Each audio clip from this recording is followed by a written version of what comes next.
اگر کوئی شخص بالکل آخر میں جماعت میں شامل ہونے کے لیے آتا ہے، امام صاحب التحیات میں بیٹھے ہوئے ہیں اور یہ اللہ اکبر کہتا ہے اور بیٹھتا ہے اور امام صاحب سلام پھیر لیتے ہیں، تو اس کو جماعت ملے گی یا نہیں ملے گی، وہ شرعی مسئلہ ہم نے ڈسکس کرنا ہے۔ اس کی دو صورتیں بنتی ہیں۔ اگر مثال کے طور پر امام صاحب بیٹھے ہوئے ہیں اور یہ پیچھے سے آتا ہے، اللہ اکبر کھڑے ہو کر کہتا ہے، کیونکہ کھڑے ہو کر کہنا فرض ہے، اور پھر فوراً اللہ اکبر کہہ کر یہ بیٹھتا ہے، اور بیٹھنے کے بعد ایک لمحہ امام کے ساتھ اس کی قاعدہ آخرہ میں ملاقات ہو جاتی ہے،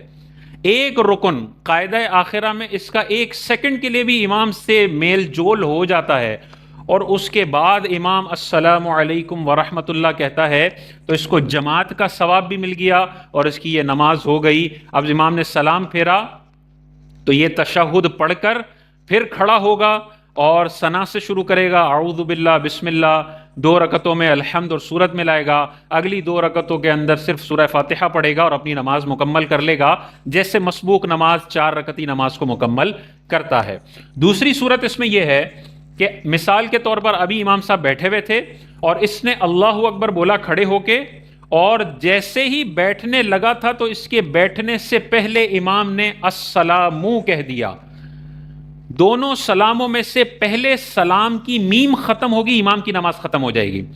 تو مثال کے طور پہ یہ ابھی بیٹھا ہی نہیں تھا کہ امام نے السلام کہہ دیا،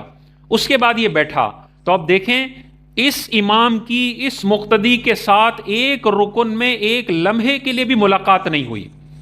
تو یہ تو اس کا امام بنا ہی نہیں، اس کو تو جماعت میں ایک رکن بھی امام کے ساتھ نہیں ملا، تو پھر یہ جماعت میں شامل ہونے والا بندہ نہیں سمجھا جائے گا، اس کی جماعت اس کو نہیں ملی، کیونکہ اس نے امام کے ساتھ ایک لمحے کے لیے بھی ایک رکن کے اندر ملاقات نہیں کی ہے۔ تو اب کیا ہوگا؟ اس کو جماعت نہیں ملی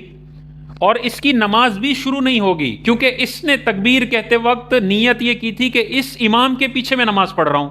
اور جب تک یہ امام کو جوائن کرتا امام صاحب اپنی نماز سے باہر ہو چکے تھے، تو اس نے چونکہ امام کی اقتداء کی نیت کی تھی تو نماز بھی اب شروع نہیں ہوئی۔ اب اس پر لازم ہے کہ اس نیت کو ختم کرے، توڑے نماز کو، اور نئے سرے سے تنہا نماز پڑھنے کی نیت سے نماز شروع کرے اور نماز مکمل کر لے۔ تو اگر امام کے ساتھ ایک لمحے کے لیے قاعدہ آخرہ میں ملاقات ہو جائے تو جماعت بھی مل گئی، بقیہ نماز وہ مکمل کر لے، اور امام کے ساتھ بیٹھنے سے پہلے امام صاحب پہلے سلام کو مکمل کر لیتے ہیں، تو اب اس کو جماعت بھی نہیں ملی، یہ بیٹھا بھی نہیں ہے اور امام صاحب سلام مکمل کر لیتے ہیں، اس کو جماعت بھی نہیں ملی، اس کی نماز بھی شروع نہیں ہوئی، نئے سرے سے اس کو نماز پڑھنی ہوگی۔